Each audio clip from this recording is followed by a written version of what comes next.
I just found out that Bear in the Big Blue House is going to be on Disney Plus in October. If you don't know what I'm talking about, don't worry about it. It just means I'm old.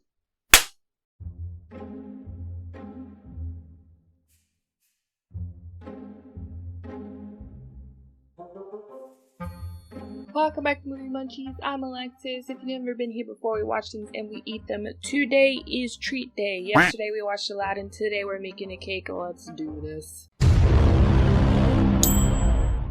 The cake. Okay. I had mentioned, right, that we're not doing the regular vanilla and chocolate get up here. So what had happened was I did a lot of research for this one, and I was looking around for flavors and types of cakes and things like that are more native to the Middle East, South Asia, maybe the top of Africa kind of deal. You know what I'm talking about? So here's what I did. Forgive me for mispronouncing anything, because what I did was decided to make a harissa cake, which is also known as a basbosa, or namora cake. You can find it in apparently different parts of the Middle East. So here's what had happened. This cake called for semolina, a coarse purified wheat milding of durum wheat mainly used in making couscous pasta and sweet puddings. It's like a flour. It's more coarse and kind of has like a, as I understand it, a yellowy color. So that is what the harissa recipe called for. And the recipe that I used was by Swasan. I hope I'm getting it right. That's all I can say. But so I used her recipe. Her recipe called for semolina. I used regular flour for multiple reasons. A, I already had a lot of flour and I'm tight on the cash. B, I wanted to color the cakes, and as I was doing research, I gathered that semolina kind of gives the cakes color already, but I wanted like different colors. It'll make it like more yellow, but I wanted like also like blue and purple colors. So I decided to go with regular flour because I felt like that would get the colors that I wanted better. Okay, so this is already all over the place. How did it start? So I did the flour and then baking powder and sugar.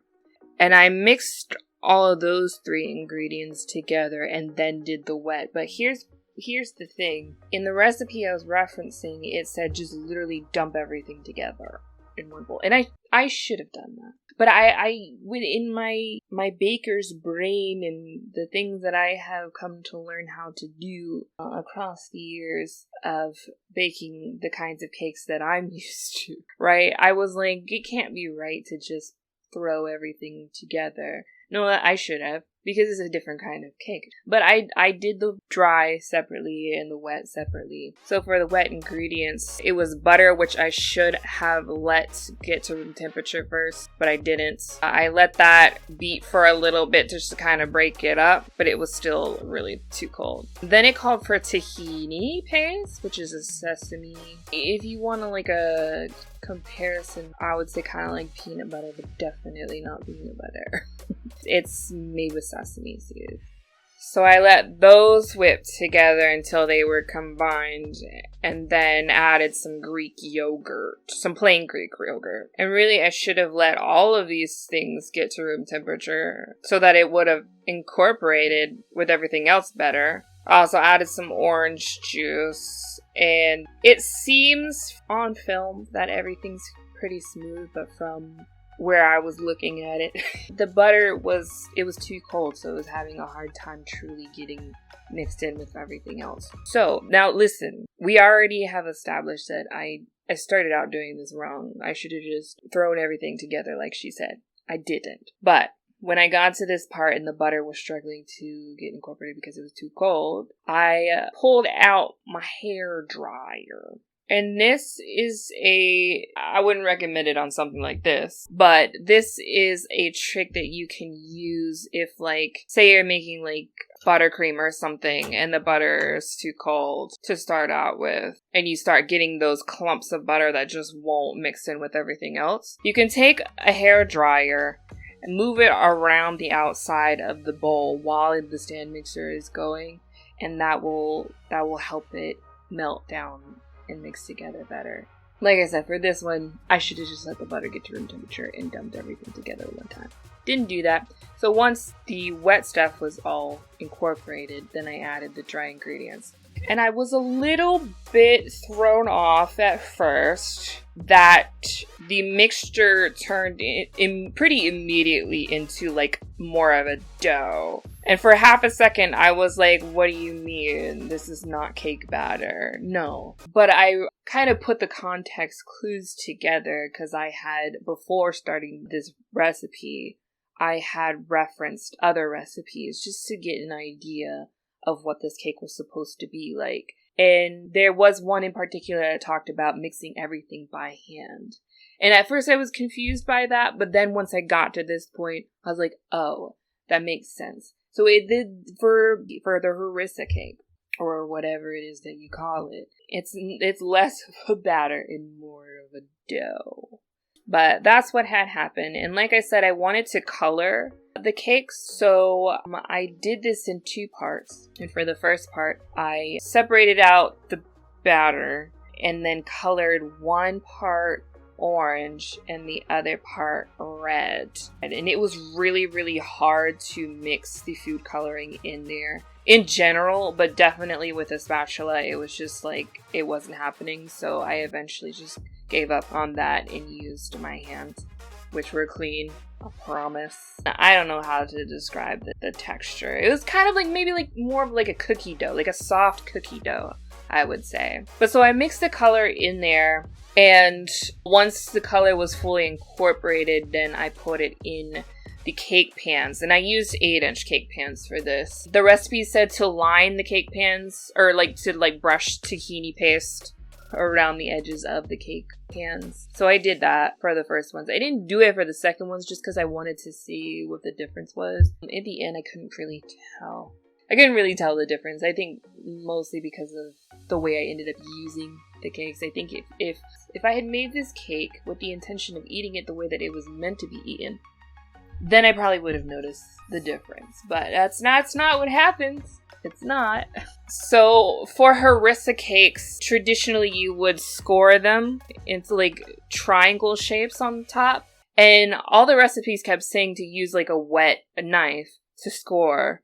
And now that I've done this cake, I understand why. Because it makes it more like, it doesn't stick. So there were also other advices that said to use wet hands to smooth out the tops. I didn't do that as much for the first ones, but once the first ones came out of the oven and I saw the unevenness, then I did that for the second batch, which I colored blue and purple. Those went into the oven at like 350-ish for like 30 minutes. And I did not know, like traditionally you're supposed to broil them as well for an additional few minutes because it's supposed to get like golden crust on top. But I was not baking these with the intention of eating them the way that they were meant to be eaten. So I didn't do that part. So as far as whether or not they were baked correctly, I honestly have no idea. So with the harissa cake, you also make a syrup for it, like a simple syrup.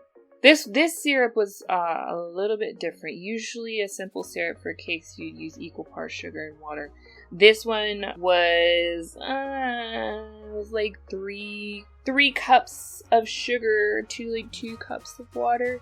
And then you add lemon juice, and the recipe said that you could use either like rose water or orange blossom water or whatever to flavor it. And I decided to go with rose water because I used rose water in some of the other parts of the cake. The idea is that the cake is supposed to soak up all the syrup, and this was a lot of syrup. And in my head, I was like, wow, that's way too much. No, it was not. Because what had happened was I just brushed the syrup onto the cakes. What really needed to happen was I needed to like dunk those suckers into that syrup and let them get soaked like all the way through. And I did not do that for fear of structural issues. So what had happened was the cake turned out dry. It turned out dry because the cakes were very dense. And they're supposed to be dense as far as I understand. But with the addition of me mixing in food coloring, I'm pretty sure I overmixed them. And then also not being sure about the cooking time, I might have overbaked them. I don't know. So in the end, what I got was a very dense dry because the syrup did not soak all the way through cakes. Now, they weren't like awful. Right, I'll talk more about that at the end when I tasted everything together. But the texture of the cakes was a little bit of that was the one thing. That was the one thing about the cake that kind of didn't go as well. Funny enough, everything else went great. Okay, we're going into the fillings now. So what I decided to do for the fillings was I went with the dates. I just bought a bunch of pitted dates and then put them in my food processor and then went and started the process. It was just dates and water and then chopping, blending, pureeing, whatever you want to call it. This took a long time, a very long time. And my ninja did struggle just a little bit. I mean, they were, they're thick. Dates, if you've ever had a date, they're kind of like giant raisins, but with like a milder flavor maybe. And they're really soft on the inside. And kind of like pasty on their own. So when you're like blending them up all together with just water. And a limited amount of water too. I had to add a little bit more as I was going, but I just referenced, you can't really call them recipes, can you? It literally is just dates and water. I referenced some advice off of the Google, and they all said that it would take a while to do this, and it did. But finally, we got to the place where we wanted to be, and this mixture was so thick that I couldn't get the blade out. Add this to my montage of trying to get things out of other things. Molds, bowls, food processors. I had to kind of just squish it around. I attempted to try and get it out without moving the blade, but the blade was so in the way. I just had to figure it out, and eventually it came out. But it was like thick, like beyond 3 C's. So to the date paste, I added melted butter and cinnamon. I legitimately forgot to say it first. Cinnamon. That was it. And then I mixed that together, and you know what? It tasted really good. And I still have some left. And what I really want to do is like put it on some toast or something. I think it would be really good like that. Or maybe like make some French toast and eat it on there. Yeah, that'd be really good. Okay, so I also made some ashta cream. Arabic style clotted cream is what it is. Perfect for topping or filling in your favorite Middle Eastern desserts. Which is what I did. I used the recipe by... I'm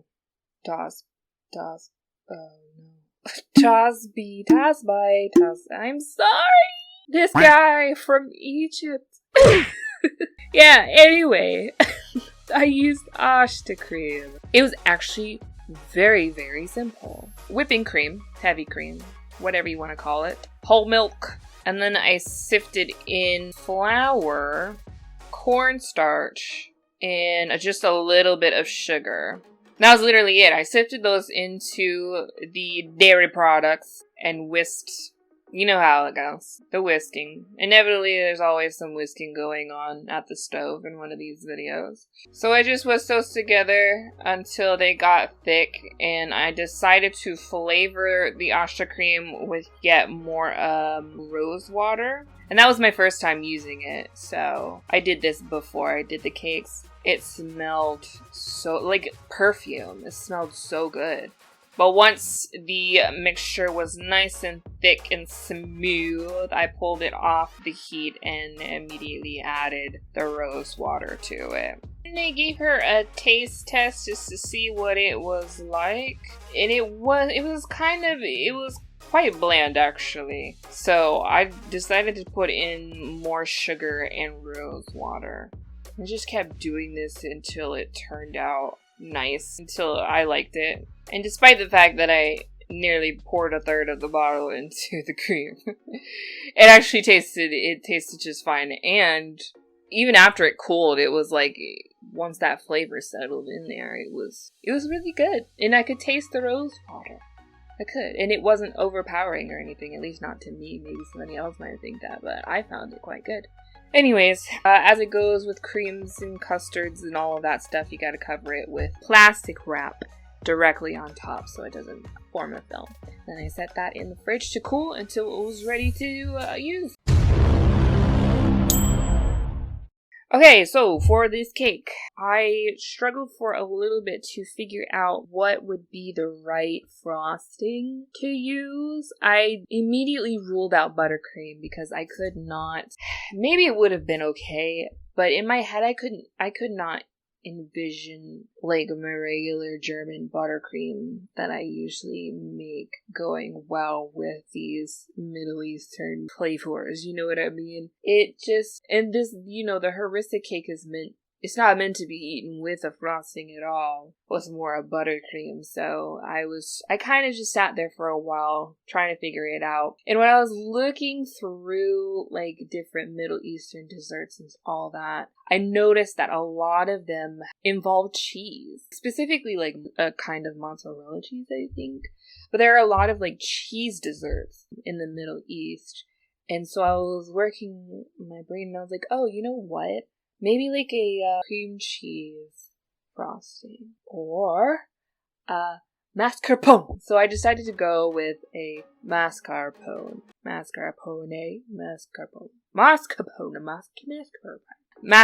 cheese frosting. And I wanted to, since I put cinnamon flavor in the date filling, I wanted to also flavor the frosting with cinnamon, just to kind of, tie those flavors together. So what I did was use the mascarpone cheese. I whisked that until ... And I decided to also flavor it. Instead of using like vanilla, I used orange blossom water, because that's also a popular flavoring for Middle Eastern desserts or baked goods or what have you. So I put some of that in there with the mascarpone. Then I added some powdered sugar and whisked those together, and then dumped in some heavy whipping cream. I let those go for a little while until they became nice and fluffy, smooth, tasty, and then I added the cinnamon. I'd call it a success. It was very good. Honestly, super, super simple, really light, tasty. We are in the assembly part. Yeah, that's what you call it. Okay, I just got tired all of a sudden. Anyways, my cakes I had sitting out overnight in some plastic wrap. I made sure that that was okay for them to be out of the fridge for that long, and it was. They actually recommended, because you're supposed to eat harissa cake room temperature. But they said keep it out overnight, wrapped in plastic, and then once you've eaten however much you're going to eat, keep it in the fridge for up to like 5 days or something like that. When the time came to assemble, I decided to set them upside down because the tops of them were so uneven and there was not a lot of cake to work with in like the way that the syrup was. They were really sticky on top. So I didn't want to mess them up by trying to level them. But they were flat enough that I was like, okay, you know what, I'll just invert. So I flipped them upside down, didn't bother with trimming off any of the ends or anything. So I spread on the date filling first. It was really thick and tough to work with, but I managed it. And I rounded off the edges a little bit just so it wouldn't be a mess on the outside. And then I put the ashta cream on top of that. And I was quite proud of the cream. It was real smooth and thick and just like, I don't know, I didn't expect it to go so well. And it did. I mean, I've never made it before, obviously, but it went real well. And it tasted good. And it made sense for what I was doing. So then I sprinkled some pistachios on top of the cream. Ultimately, you didn't really get the pistachio taste at the end, but you know what? I didn't mind that at all. But when I had bought the pistachios, I went to the farmer's market. There was a box of shelled pistachio nuts and de-shelled pistachio nuts. And I was like, well, obviously I don't need the shells on my pistachios. But the pistachios without the shells costed twice as much. The same amount of pistachio. Twice as much as the shelled pistachios. So I got the shelled ones, de-shelled all the pistachios myself, and then just kind of pulsed them in my little food processor. Thank you. Anyway, so I sprinkled that over the cream and then added the next cake. So I did blue, purple, red, orange. And I just went back through that same process until they were all stacked up. Then I took my mascarpone frosting and just covered the outside of the cake. I was going to do the whole crumb coat and chill situation, but then was like, nah, and went ahead and coated the whole thing with all of the regularly colored frosting that I had. Because what I had did also, whilst you weren't looking, I colored some of the frosting different colors. So I was going for a, what do you call it, like a watercolor ombre type of situation for the frosting. And you know what, I did this for my last birthday cake, this kind of frosting technique, and I liked the way that it turned out then, and I wanted to try it here because I was looking in my head, I wanted to do like a kind of like a sunset kind of situation, you know, in that moment where like Aladdin and Jasmine first meet and like he brings her back to his little hovel and the sun setting behind them and it's all beautiful and whatnot. The colors are just so vibrant and everything, and just the colors in the movie always have stood out to me as very vibrant and rich and royal and just really essential to the story. So I wanted to get as much color and the contrast between the cool colors and the warm colors as much as possible. So I did this to the outside of the cake to get that kind of sunsetty effect. And what I did was I went one color at a time, blue, purple, pink, orange, and then I kind of used a bench scraper to smooth them along the outside, and then I just kept doing the same thing with each color, just putting little pats along the sides and then smoothing them around until it all came together. I haven't done this very many times. I think this is probably the second official time, but I probably will do this for more cakes in the future because it's not fondant, first of all, and it's got a real like rustic, like a real artistic kind of, I don't know what I'm saying, but it turned out really nice, and I was honestly, I could have left it like that and been happy. Maybe not really, because I had a lot planned for this cake, but I was happy with the way that the base turned out, is what I'm saying. And I had a lot of beautifully colored frosting left over. So what I had done was bought a ton of like different flowers from Michael's. Just went to the craft store, picked out some flowers. I really was looking for, like, you know how in the movie he gives her the flower and she puts it in her hair on the carpet ride or whatever. I was kind of looking for something like that to go on top of the cake, and as I was roaming around through their selection, I just got more ideas. So don't ask me what kinds of flowers it was that I picked up. I just grabbed a random bunch, and of course I grabbed more than I needed, but the vision in my head, you know? Before I did that, I dusted the top of, I tried to get some gold luster dust around the cake. As you can see, there was a draft apparently blowing all the glitter in one direction, so it was a little difficult to glitter the cake the way that I wanted to glitter the cake, but you know what? It turned out okay, and there's glitter once again all over our countertops, and I don't think it's going away anytime soon. So I took my smallest lamp, my smallest lamp that I have in my collection, and I cut out a piece of cardboard to the size of the bottom of the lamp and just stuck it on there with tape. so that the bottom would stay clean and it wouldn't interfere with the food. And then I stuck that on top of the cake where I saw fit. And then I built around that a forest of flowers. I used straws to put around the stems so that it would stay food safe. I also washed the stems and stuff before sticking them in the cake. And I just there was no definite plan. I just took the items that I had and started placing them around how I liked them.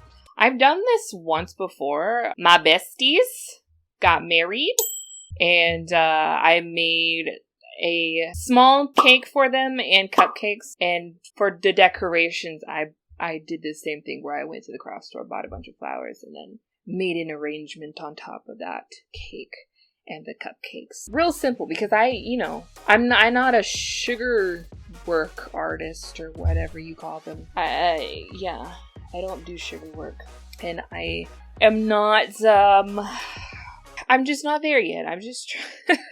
I'm still building up my skills. So as far as being able to make buttercream flowers or what have you, things like that, I'm just not there yet. And I find this technique to be very simple. And all you have to do is wash the flowers, stick them on there, and take them back off and cut into the cake. It's very, very simple. I also found this little these peacock feathers to put in there because Jasmine is the peacock princess. So I was like, oh my god, perfect. And I was looking for a peacock something specifically to put on there, and that's what I found. And I got one with purple feathers to kind of tie the colors together. And then I found this bushel of little blue flowers, which I ended up picking them off of the stems and just using them as they were and placing them all around the cake until I was satisfied. Then what I had did was shook the remainder of that colorful frosting and did a border around the bottom. Nothing special, just a very simple border. It turned out super cute. And then I took some teal, I don't know what you call them. I call them pearls in my head. I took some of those little teal, it's on the side of the bottle, but I can't see it. Teal pearls, and just kind of set them all around the border that I did, and then kind of threw them around the top in any open spaces, just to give it some pizzazz, Because clearly this cake did not have enough pizzazz going on for it, so...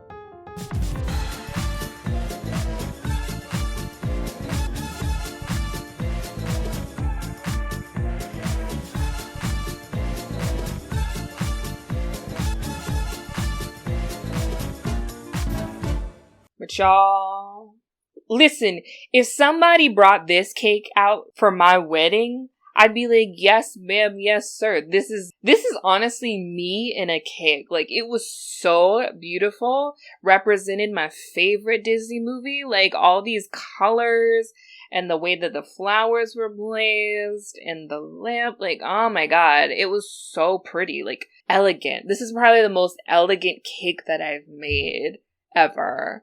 And I so did not want to destroy it.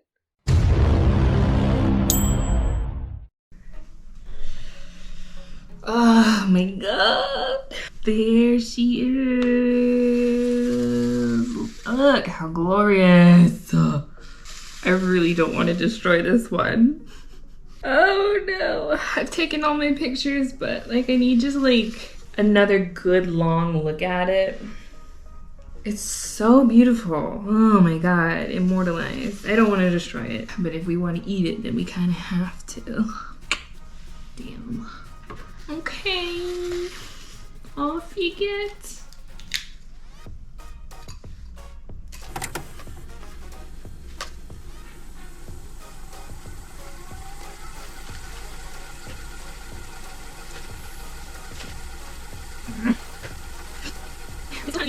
Hold it. I think that's it. Not a bad arrangement. Time to try it. Ooh, nice clean cut.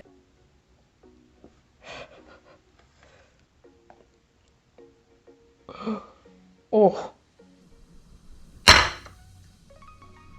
Okay. Let's see how we did. The frosting is so good already. Like, oh my gosh. It could either go it's either gonna be really good or really not.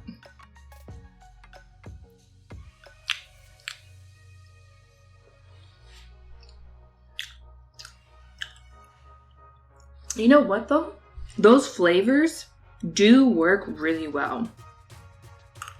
Yeah. The flavor of it is really good. The texture, it's supposed to be like a dense cake, and it is. It's quite dense. And the date filling is thick. So the mouth feels like real, you know, like pasty.